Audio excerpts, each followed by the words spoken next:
सभी प्रभु प्रेमियों को मेरा प्यार भरा राधे राधे। इस वीडियो में हम बात करेंगे एकादशी की। एकादशी कब है? एक बार युधिष्ठिर बोले, हे भगवान, मैं आपको नमस्कार करता हूं, वैशाख मास की कृष्ण पक्ष की एकादशी का क्या नाम है, उसकी क्या कथा है और उसका महात्म्य क्या है, कृपा करके मुझे बताएं। तब भगवान श्री कृष्ण ने कहा, हे युधिष्ठिर, तुमने समस्त प्राणियों के कल्याण के लिए बड़ी सुंदर बात पूछी है। एकादशी का व्रत सभी व्रतों में श्रेष्ठ माना गया है, जो कि मुझे प्रसन्न करने वाला है, हरि को प्रसन्न करने वाला है। जो भी मानव एकादशी का व्रत करता है उससे मैं सहज में ही प्रसन्न हो जाता हूँ।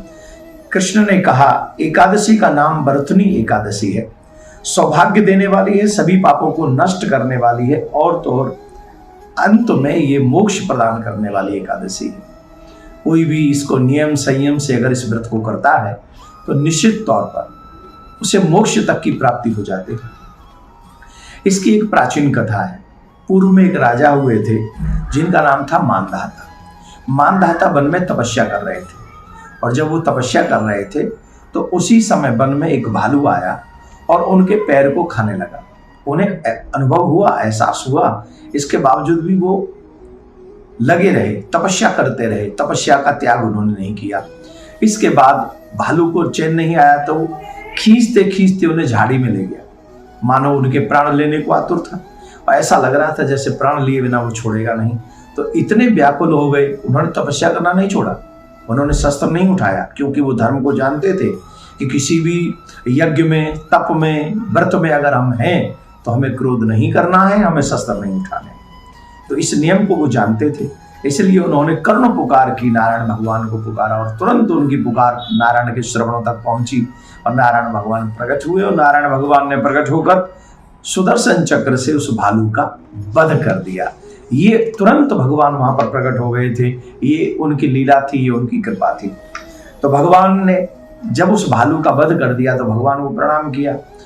तब तक भालू एक पैर खा चुका था उनका। तो राजा बहुत दुखी हुए, बहुत व्यथित हुए। तो भगवान ने कहा, चिंता मत करो, तुम्हारा ये पैर भी स्वस्थ हो जाएगा, लेकिन इसके लिए तुम्हें क्या करना है, मथुरा चले जाओ जमुना जी के तट पे और बरथुनी एकादशी का व्रत करो, भगवान नारायण की माने मेरी पूजा करो। और जब तुम मेरी पूजा करोगे, व्रत करोगे बरथुनी एकादशी का, तुम्हारा कष्ट दूर हो जाएगा। राजा ने वही किया। मथुरा गए, ब्रज में आए, ब्रज में आकर जमुना के तट पे उन्होंने बरथुनी एकादशी का व्रत किया और भगवान की कृपा से उनका शरीर स्वस्थ हो गया। ये इस कथा का फल कथा थी, इस व्रत की पूरी कहानी थी। और मानधाता का जैसे कष्ट हरण हो गया, वैसे ही सभी मानवों के कष्ट ये बरथुनी एकादशी हरण कर लेती है। जो भी व्यक्ति इस व्रत को करता है, जो भी इसके व्रत करता है, वो इसके प्रभाव से शीघ्र पुनः सुंदर और संपूर्ण अंगों को प्राप्त कर लेता है। कष्ट मिट जाते हैं, दुख मिट जाते हैं। जो व्यक्ति भय से पीड़ित है उसे बरथुनी एकादशी का व्रत रखकर भगवान श्री विष्णु का स्मरण करना चाहिए। इससे समस्त पापों का भी नाश होता है और जीव का कल्याण होता है। भगवान श्री कृष्ण ने कहा, जो व्यक्ति हरि के चरणों में मन स्थिर करके श्रद्धा पूर्वक बरथुनी एकादशी का व्रत करता है, उसे 10,000 वर्षों तक तप करने का फल प्राप्त होता है। कितनी? 10,000 वर्षों की जितनी तपस्या है उतना एक दिन व्रत करने से फल प्राप्त हो जाता है। यहाँ तक कि कोई यदि अत्यंत पापी व्यथित व्यक्ति बरथुनी एकादशी व्रत करता है, उसे पाप पूर्ण जितने भी पाप हैं वो धीरे धीरे करके नष्ट हो जाते हैं। इसलिए हम सभी को बरथुनी एकादशी का व्रत करना चाहिए। बरथुनी एकादशी पर बहुत सुंदर शुभ योग बन रहा है, ये ध्यान से सुनिएगा। एक तो बन रहा है ब्रह्म योग और दूसरा इंद्र योग। ब्रह्म योग और इंद्र योग जो दोनों बन रहे हैं, ये बहुत ही शुभ माने गए हैं। ब्रह्म योग को जो जिसके जीवन में ज्यादा विवाद चल रहे हैं, जब एकादशी को आप उन विवादों को सुलझाने का प्रयास करेंगे तो सहज में वो आपके पक्ष में विवाद सुलझ सकते हैं, अगर आप श्रद्धा पूर्वक इसको माने। और जिनके जीवन में धन का अभाव चल रहा है, वो है अगर इंद्र योग को ही अगर अपने धन संग्रह या उसकी व्यवस्था के अनुसार कोई योजना बनाएंगे तो उन्हें धन की भी प्राप्ति होगी, उनकी धन की समस्या सॉल्व हो सकती है। तो ये तो दोनों शुभ योग थे जिनके विषय मैंने आपको बताया। बेटा हो या बेटी, 2 दिन भूखा रखो, दोनों एकादशी के दिन उसे अन्न मत खाने दो।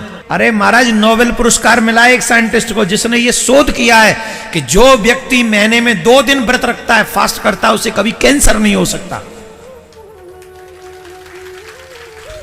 अरे सुनो, अभी नहीं बजेंगी ताली, क्योंकि तुमने सोचा को देसी साइंटिस्ट होगा। विदेशी साइंटिस्ट है वो, और उसे नोबेल पुरस्कार मिला है, जिसने ये शोध किया है कि जो 2 दिन व्रत रखेगा, मतलब फास्ट, उसने फास्ट एकादशी नहीं कही, 2 दिन फास्ट, और वो भी उसने चंद्रमा और सूर्य का आंकलन किया कि इतने चंद्रमा जब इस स्थिति में हो और सूर्य जब इस स्थिति में हो, अगर उस 2 दिनों में व्यक्ति फास्ट करे उसे कभी कैंसर नहीं होगा। और संयोग से वो दोनों दिन एकादशी के पड़ते हैं। हमारे ऋषि मुनियों का विज्ञान है ये। आज के वैज्ञानिक तुम्हारी बीमारियों का इलाज का दवा बना रहे हैं, और हमारे ऋषियों के विज्ञान ने ऐसी तैयारी की थी जिससे तुम बीमार ही ना पड़ो। करके देखो एकादशी का व्रत। और मुझे याद नहीं मैं कब से एकादशी का व्रत कर रहा हूं। ठाकुर जी की बड़ी कृपा है मेरे ऊपर, बड़ी कृपा है।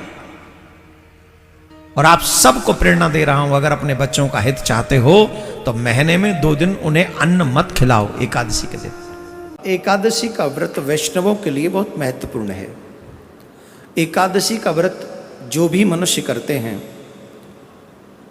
नारायण स्वयं उसके ऊपर बड़ी शीघ्रतापूर्वक प्रसन्न होते हैं। एकादशी के व्रत के विषय में ये कहा जाता है कि जो मनुष्य एकादशी के व्रत साल के 11वें व्रत अगर कर ले तो व्यक्ति कभी नरक में नहीं जाता, वो तर जाता है, वो मुक्त हो जाता है। जो भी व्यक्ति इस व्रत को करता है उसकी सारी मंगलमयी कामनाएं पूर्ण हो जाती हैं।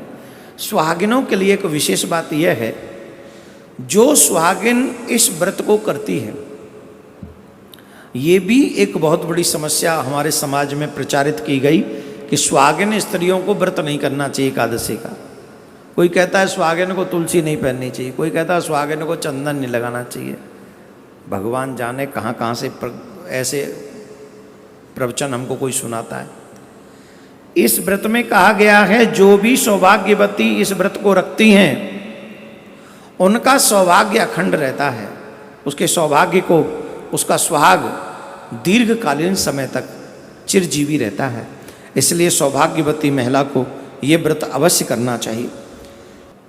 एक और विशेष बात इस व्रत के विषय में हम कह दें और फिर अपनी वाणी को विराम देंगे, और वो विशेष बात यह है, जिन माता बहनों के, भाइयों के बच्चे जिनकी बात न मानते हो, बुरी आदतों से परेशान है अपने बच्चों की, उन माता बहनों को, उन भाइयों को कामदा एकादशी व्रत करते हुए पूजन करते समय भगवान से प्रार्थना करनी चाहिए। जो भी आपकी बच्चे की शिकायत है वो भगवान के चरणों में प्रकट करनी चाहिए। तो अगर आप ऐसी प्रार्थना भगवान से करेंगे तो जिन बच्चों में बुरी आदत है वो धीरे धीरे करके उन बुरी आदतों को त्याग देंगे और वो वैसे ही करने लगेंगे जैसा आप चाहते हैं।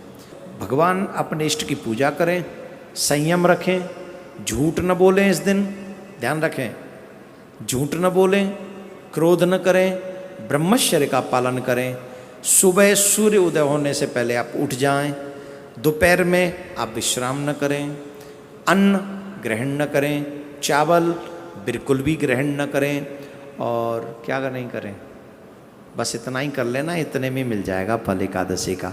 एकादशी का ये व्रत, ये कथा हम नियम संयम में रखें, व्रत करें, सुंदर संकल्प कर लिया करें। स्नान सुबह अर्ली इन द मॉर्निंग सूर्योदय से पहले कर लें, संकल्प करें और ब्रह्मचर्य का पालन करें, असत्य का त्याग करें, ज्यादा से ज्यादा भगवान का भजन स्मरण करें, तीर्थ करें। इससे आपको सभी यज्ञों का फल, तपस्या का फल आपको प्राप्त होगा। प्रिया कांजू आपके ऊपर कृपा करें। राधे श्याम।